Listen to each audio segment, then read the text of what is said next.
तो हेलो मेरे दोस्तों, आप लोग कैसे हैं। मेरा पूरा विश्वास है कि आप लोग बहुत अच्छे होंगे। तो आते हैं सीधे शानदार टॉपिक पर। और आज का हमारा टॉप टॉपिक में है साइंस में कुछ महत्वपूर्ण प्रश्न है, उस पर हम बातचीत करेंगे।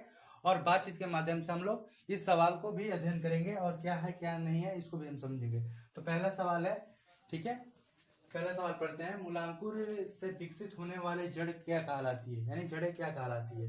तो हमारा क्या होगा, वो मूसला जड़ें कहलाएगी। क्या कहलाएगी? मूसला जड़ें। और ऐसे ही देखिए यहाँ पर हम लिखे हैं, इसको भी ध्यान नोट कर लीजिएगा। प्रांकुर से क्या विकसित होती है? तना विकसित होती है, ठीक है।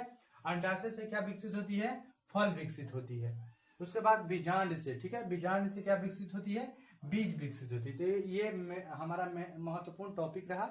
चलिए, उसके बाद दूसरा सवाल है कि प्याज, ठीक है, प्याज परिवर्तित रूप है। प्याज परिवर्तित रूप है किसका? तो हमारा आंसर क्या होगा? और देखिए ऑप्शन में देगा, जड़ भी देगा, ठीक है, ऑप्शन में जड़ भी देगा और कुछ तना भी तना तो देवे करेगा, ठीक है, तना भी देगा, फल भी देगा, ठीक है, ये सब देगा। तो मान लीजिए हमको पता है कि प्याज परिवर्तित रूप है, किसका परिवर्तित रूप है? तो तना का। तो हम क्या करेंगे? तने का परिवर्तित रूप है, कोई जड़ नहीं मारेंगे, ठीक है। चलिए उसके बाद आते हैं, प्याज किसका परिवर्तित रूप है? तना का। आगे चलते हैं, ग्लूकोज। ग्लूकोज का बहुलक है। देखिए ग्लूकोज के कौन कौन से बहुलक होते हैं, इनको भी हम जानते हैं। तो ग्लूकोज का एक बहुलक होता है सेलुलोज। क्या होता है? सेलुलोज। उसके बाद स्टार्च को भी इसमें लेते हैं, ग्लूकोज के बहुलक में। उसके बाद ग्लाइकोजन को भी लेते हैं, ठीक है, ग्लाइकोजन को। अगला सवाल है, ये नोट देखिए, अच्छे अच्छे सवाल है, इसको ध्यान से हम पढ़ते चलेंगे। साइंस में हमारा यही है आज का टॉपिक भाई।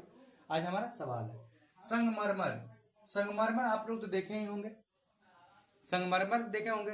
तो जब संगमरमर के बात होता है तो संगमरमर का रासायनिक, जब हम साइंस पढ़ते संगमरमर का रासायनिक, संगमरमर तो सब कोई जानता है कि संगमरमर, लेकिन संगमरमर का रासायनिक सूत्र क्या होता है? तो हम यहाँ पर देखेंगे CaCO3।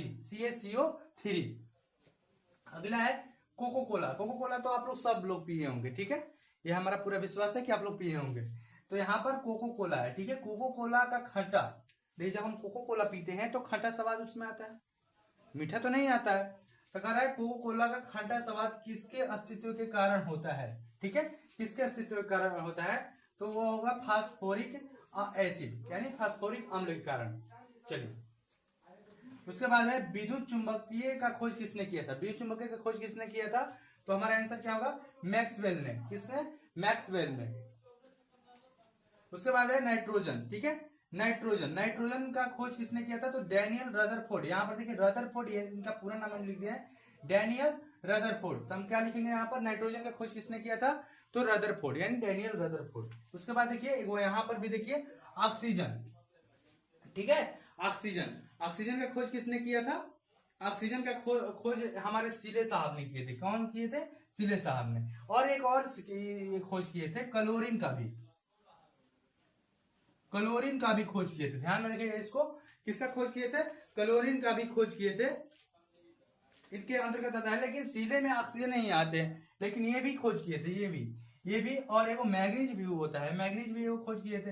तो ऐसे ही देखिए कितना वीआईपी मॉडल वाला सवाल है। ऐसे ही शानदार टॉपिक के साथ मिलते हैं अगले क्लास में। आज के लिए बस इतना ही। जय हिंद।